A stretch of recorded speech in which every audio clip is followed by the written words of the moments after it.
Hello everyone, कैसे हैं आप सब। Welcome back. Wifi study with Nandini discuss करेंगे 6 अगस्त के करंट अफेयर। और सबसे पहले आज है अगस्त का पहला संडे, यानी कि हम मनाते हैं मित्रता दिवस, फ्रेंडशिप डे। तो आप सब दोस्तों को मित्रता दिवस की हार्दिक शुभकामनाएं। हमारा जो ये परिवार है वाईफाई स्टडी विथ नंदिनी का, इसमें और सारे मित्र और सारे दोस्त जुड़ते रहें। आप सबका प्यार और आप सबका भरोसा मुझे ऐसे ही मिलते रहे। इन्हीं शुभकामनाओं के साथ में हम स्टार्ट करते हैं अपनी क्लास को। लक्ष्य ऐसा होना चाहिए कि जिसको पाने के लिए नींद ना आए, यानी कि जब तक वो पूरा ना हो जाए, आपके जीवन में वो लक्ष्य आपको प्राप्त ना हो जाए, तब तक आप अपना नींद और अपना चैन सब कुछ त्याग दें। लक्ष्य इस प्रकार का होना चाहिए। और हमारा हमारा जो उस लक्ष्य को पाने के लिए जो भावना है, बिल्कुल उच्च होना चाहिए। जब तक हमारी भावनाएं उच्च नहीं होंगी, उसको पाने के लिए तत्पर नहीं होंगी, तब तक हम उस लक्ष्य को प्राप्त नहीं कर सकते हैं। तो दोस्तों, एम बनाइए, लक्ष्य बनाइए और उसको प्राप्त करने के लिए पूरी तरीके से जुट जाइए। तो चलिए स्टार्ट करते हैं अपनी क्लास को। फर्स्ट जो बात कर रहे हैं वो 6 अगस्त को हिरोशिमा दिवस मनाया जाता है, हिरोशिमा डे मनाया जाता है पूरी दुनिया में। उसके पीछे का रीजन ये है कि हम सबको बहुत अच्छे से पता होगा कि 1939 से लेकर 1945 तक सेकेंड वर्ल्ड वॉर चला था। और सेकेंड वर्ल्ड वॉर के दौरान अमेरिका परमाणु बम बना चुका था। और अमेरिका ने सबसे पहले अपने परमाणु का परीक्षण करने के बाद जो हमला किया था, जिस देश पर हमला किया था, वो था जापान। और वो डेट क्या थी? वो डेट थी 6 अगस्त 1945। कौन सी डेट थी? 6 अगस्त 1945। और इस बम का नाम रखा गया था अमेरिका के द्वारा लिटिल बॉय। और साथ में आपको ये भी पता होना चाहिए कि जब परमाणु बम बनाया गया था तो इसमें यूरेनियम की मात्रा कितनी थी? तो 9000 पाउंड के आसपास यूरेनियम की मात्रा थी। और इसमें यूरेनियम 235 का प्रयोग किया गया था। और इसकी विशेषता ये होती है कि जब इसका विखंडन होता है तो ये और ज्यादा चेन बनाया जाता है, चेन अपनी बनाते जाता है। इससे क्या होता है? इससे इसकी जो ताकत है वो और ज्यादा बढ़ जाती है। इसीलिए जब जापान पे हमला किया गया लिटिल बॉय से हिरोशिमा, जापान के हिरोशिमा पर, तो उसी समय तत्काल 90% की जो जनसंख्या है वो समाप्त हो गई थी। और साथ में 70,000 लोग तुरंत मारे गए थे। 10,000 लोग उसके बाद जो विकिरण निकले थे, जो रेजेस निकली थी, उससे उनकी मृत्यु हो गई थी। और आने वाली कई पीढ़ियां विकृत पैदा हो रही थी। पूरी तरीके से जापान टूट चुका था। और उसने जो है, जो ये ध्रुव राष्ट्र थे, ध्रुव राष्ट्र का मतलब जिसमें जर्मनी था, इटली था, इससे ये बाहर निकलता है। और सेकेंड वर्ल्ड वॉर से भी जापान बाहर निकल जाता है। तो 6 अगस्त को ये डे इसलिए मनाया जाता है कि पूरी दुनिया में उस भयानक दिन को याद किया जाए और इस तरीके की सिचुएशन ना आए, इसके लिए एक दूसरे के साथ शांति और सद्भावना और मित्रता का भाव रखा जाए। यूएस बी 29 बॉम्बर एयरक्राफ्ट, जिसका नाम था एनोला गे, इस इस बॉम्बर एयरक्राफ्ट के द्वारा हिरोशिमा पर बम गिराया जाता है अमेरिका के द्वारा। तो आई होप कि आपने ये सारी कहानी हिरोशिमा डे के बारे में समझ ली हो। आइए बात करेंगे 6 अगस्त को भारत, ऑस्ट्रेलिया, बांग्लादेश, यूएसए यानी कि संयुक्त राज्य अमेरिका मित्रता दिवस मना रहे हैं। बाकी देश भी मित्रता दिवस मनाते हैं, लेकिन वो 30 जुलाई को मनाते हैं। 30 जुलाई को क्यों मनाते हैं? क्योंकि संयुक्त राष्ट्र महासभा के द्वारा 2011 में 30 जुलाई को अंतर्राष्ट्रीय मित्रता दिवस के रूप में मनाने की घोषणा करी गई थी। लेकिन कुछ देश ऐसे जैसे बांग्लादेश, मलेशिया, ऑस्ट्रेलिया, यूएसए, ये सारा अगस्त का जो पहला रविवार होता है उस दिन मित्रता दिवस मनाते हैं। तो भारत में 6 अगस्त को यानी आज के दिन हम फ्रेंडशिप डे सेलिब्रेट कर रहे हैं। इस दिन की का प्रस्ताव किस देश के द्वारा रखा गया था? तो पराग्वे के द्वारा रखा गया था 30 जुलाई को 1958 में ही। ठीक है। और उसके बाद संयुक्त राष्ट्र महासभा की अनुमति मिल गई थी। क्लियर? आइए नेक्स्ट बात करते हैं। एक रिकॉर्ड है, भारत के नाम रिकॉर्ड बनाया गया है। और अभी तक जितने भी वर्ल्ड लेवल के टूर्नामेंट हुए हैं आर्चरी से रिलेटेड, उसमें भारत ने पहली बार गोल्ड मेडल जीता है। तो ये बहुत इंपॉर्टेंट हो जाता है। और एग्जाम के पॉइंट ऑफ व्यू से मैं आपको बता दूं कि बहुत इंपॉर्टेंट क्वेश्चन बनकर निकलकर सामने आएगा, क्योंकि ये घटना और ये जो खिताब जीता गया है भारत के द्वारा, ये पहली बार जीता गया है। तो उसको जरूर याद रख लेना। जर्मनी जिसकी राजधानी बर्लिन है, बर्लिन में वर्ल्ड आर्चरी चैंपियनशिप, क्या वर्ल्ड आर्चरी चैंपियनशिप में गोल्ड मेडल जीता है भारत की टीम ने। जो भारतीय महिला कंपाउंड जो टीम थी उसने ये गोल्ड मेडल जीता है। इसमें कौन कौन शामिल हैं? तो इसमें ज्योति सुरेखा वेन्नम, परनीत कौर और आदिति गोपीचंद स्वामी शामिल हैं। क्लियर।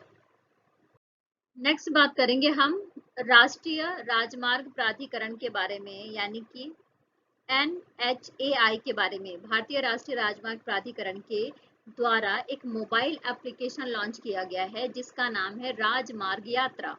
इस मोबाइल एप्लीकेशन का नाम क्या है? राजमार्ग यात्रा, जिसको आप गूगल प्ले स्टोर से और iOS ऐप के माध्यम से डाउनलोड कर सकते हैं। अब इससे क्या होगा, फायदा क्या होगा? फायदा ये होगा कि अगर आप राजमार्ग यात्रा मोबाइल ऐप से कुछ जानकारी लेना चाहते हैं, किसके बारे में? मौसम के बारे में, रेस्टोरेंट कितनी दूर पर है, पेट्रोल पंप कितनी दूर पर है, हॉस्पिटल्स किधर है, होटल किधर है, तो ये सारी जानकारी आपको मिल जाएगी।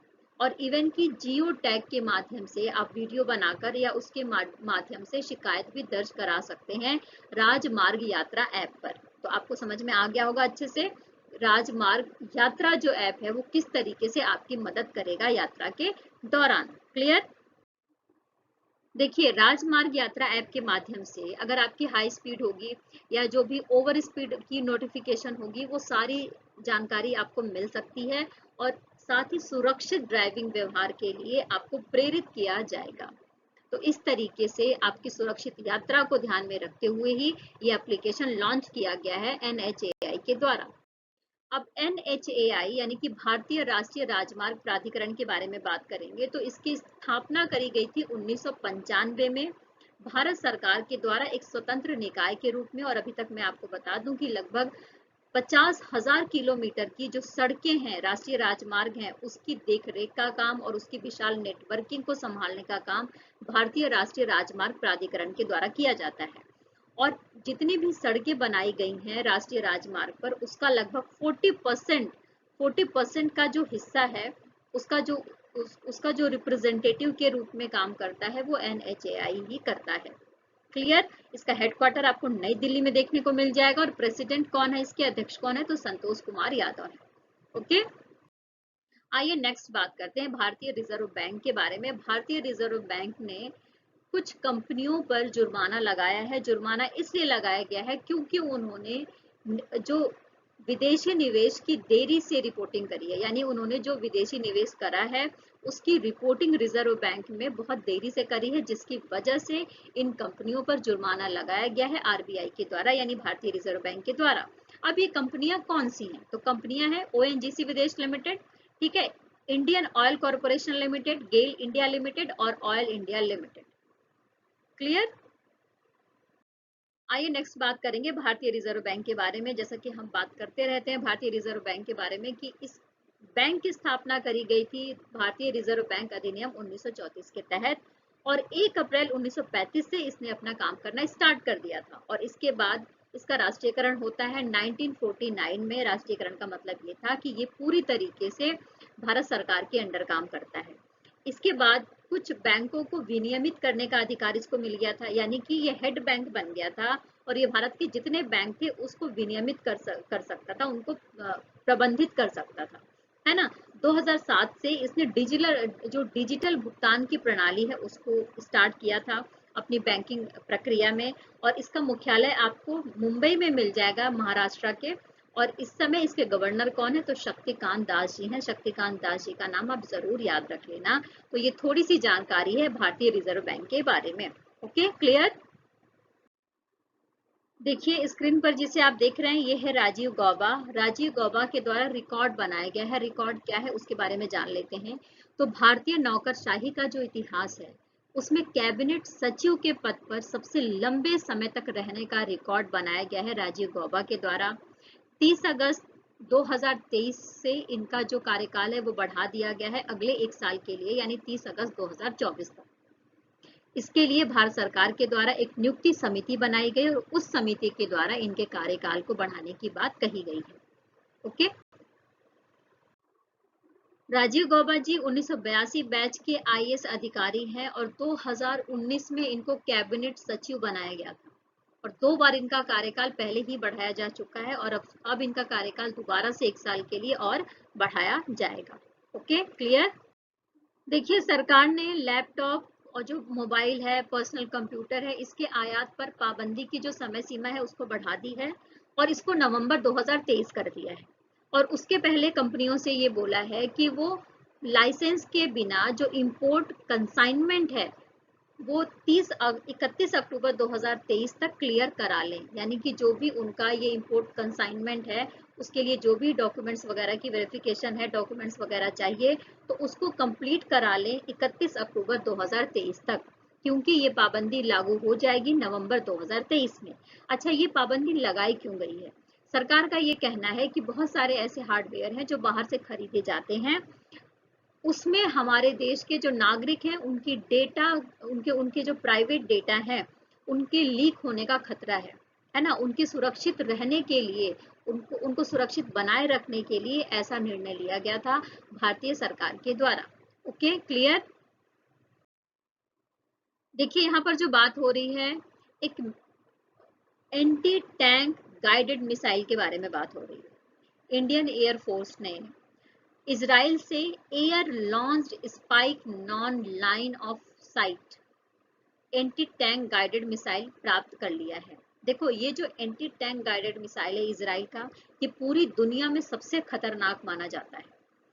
अगर इसकी कैपेसिटी के बारे में बात करें तो अगर आप हेलीकॉप्टर से इसको रन कराएंगे, इसको हेलीकॉप्टर से छोड़ेंगे तो 50 किलोमीटर तक का जो टारगेट है वो अचीव कर सकता है, ये उसको मार के गिरा सकता है। और जमीन से ये 32 किलोमीटर तक का टारगेट अचीव कर सकता है, उसको मार के गिरा सकता है। तो ये बहुत ही खतरनाक गाइडेड मिसाइल है, पूरी दुनिया में सबसे ज्यादा खतरनाक गाइडेड मिसाइल में से एक है, जिसको इंडियन एयरफोर्स के द्वारा प्राप्त कर लिया गया है। अब इसको प्राप्त करने के बाद मेक इन इंडिया की तर्ज पर इस तरीके के मिसाइल बनाएगा भारत। Okay, clear. अब आपको समझ में आया कि किस वजह से इसको प्राप्त किया है भारत ने। तो मेक इन इंडिया जो चल रहा है हमारे देश में, उसके एटीट्यूड को ध्यान में रखते हुए इस मिसाइल को बनाया जाएगा भारत में, है ना। इस सेशन में इतना ही दोस्तों, फिर कल मिलेंगे नए न्यूज के साथ, नए विषय के साथ, नए विचारों के साथ में। तब तक आप अपना खूब ख्याल रखिए, खूब मेहनत करते रहिए और जीवन में आगे बढ़ते रहिए पॉजिटिव एटीट्यूड के साथ में। और प्लीज मेरे साथ बने रहिए, मेरे चैनल को सब्सक्राइब कर लीजिए, बेल आइकन प्रेस जरूर कर लीजिएगा अगर आप नए हैं तो, और शेयर करिए ज्यादा से ज्यादा लोगों तक, जिससे कि जिस वजह से इस चैनल को मैंने बनाया है वहां तक, उन लोगों तक ये जरूर पहुंच जाए। Take care, bye bye.